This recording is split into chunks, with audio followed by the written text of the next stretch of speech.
All right, good morning, good evening, good afternoon. This is Doc Pete coming back at you with that physical assessment. And we're going to try to keep this thing moving so you'll have at least a chance to not go to sleep. We left off talking about some of the first things you need to do for a good exam is to inspect. Of course, we talked about some of the things you can inspect.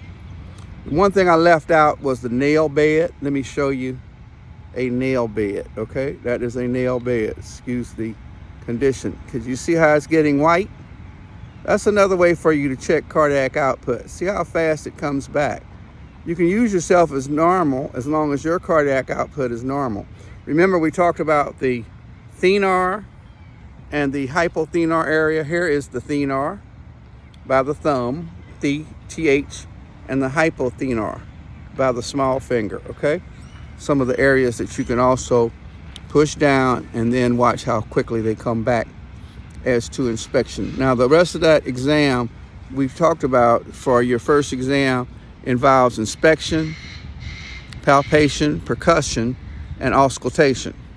Auscultation you can do with your ear. Things like you'll hear audibly like a wheeze. If somebody's wheezing, most of the time it could be something in the lung, or as far as the pathology is concerned. But sometimes it could be a cardiac reason for that. I've never heard cardiac wheezing, but, oh yes, I have. Come to think about it, I have heard cardiac wheezing. But the point I'm making to you is that it's an amazing thing you can do with just your hands and your eyes. Of course, with a stethoscope, you can auscultate a lot more. The other things that we talked about, that we didn't talk about, I should say, were percussion. This is very important for a lung exam and for an abdominal exam where you actually tap on top of your finger like this. If this line is my other finger, you tap it here. I'll have a camera to do this more effectively next time. But you want to percuss. You want to actually like a drum.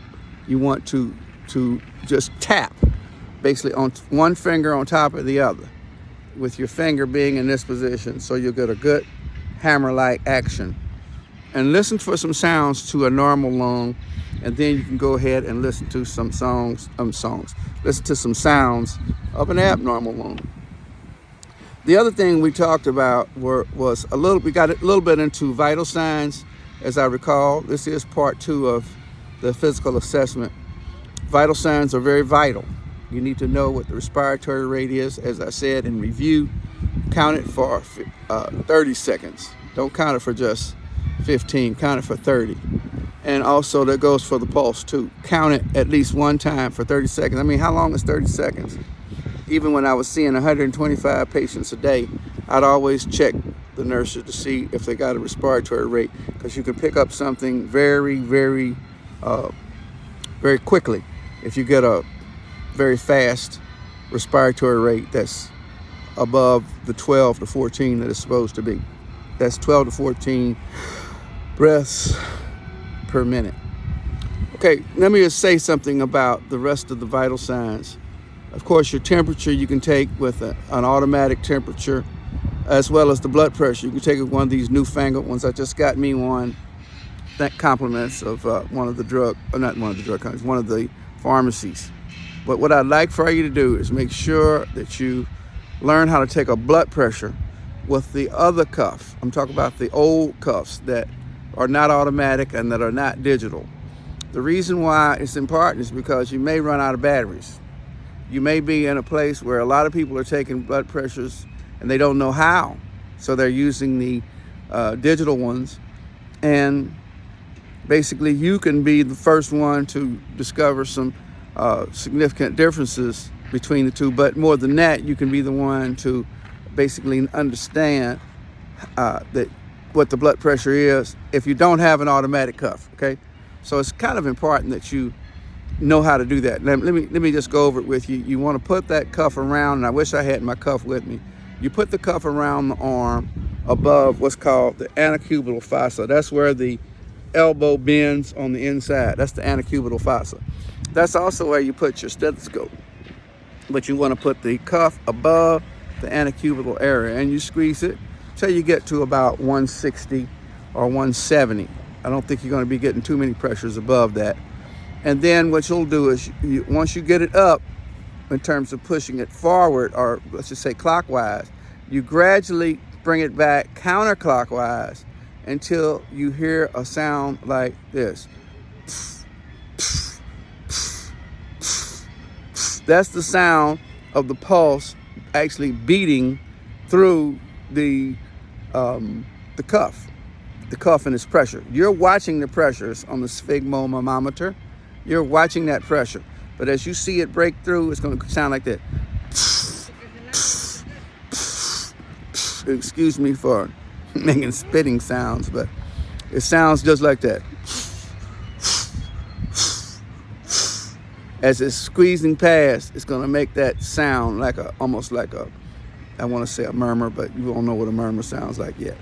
So anyway, we're gonna continue our exam as we see fit, or as we move forward, as your questions allow. This second phase is prompted by a person that I met at the fish market, and believe it or not, they're going through a MRI training, taking biology, and speak good Swahili. How about that? So we're going to move ahead, and we just hope you like this series. If not, please just let me know in your comments. What you can do is just write me real soon and let me know what you would like as far as demonstrated or whatever. Inspection, percussion, palpation, and auscultation. Those are the 4 things we need to do as far as a physical exam before you even get the vitals, after you get the vital signs, okay? Of course, vital signs are vital. If you have any more questions, don't forget blood pressure, pulse, respiratory rate, and temperature are on those. You who are the senior people on the staff need to check your co-staff, because they might be rushing through that. They may have been taught to rush through it. So be sure to check them. I'm not saying that's what's going on, but as you check, you might be able to pick up some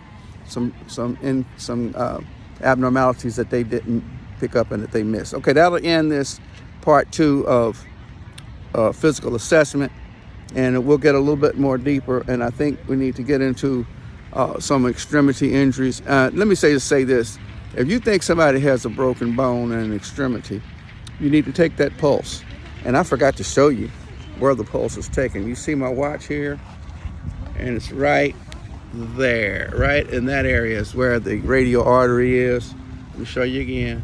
Radial artery is about right there. I hope that came into focus, and we'll see when we watch this. But after you take those vital signs, the pulse is taken there. Of course, you know to take the temperature either orally or you're going to take it rectally. And of course, the rectal is going to be a little higher, as the blood pressure is going to be a little higher in the lower extremities. So anyway, we said we're going to call it quits, and we will. Thank you for tuning in to our second phase of this physical assessment. As I said, show us what you like or what you would like to have answered in the comments, and we'd really appreciate it. Thank you. Good evening, good afternoon, and good morning. This is Doc Pete.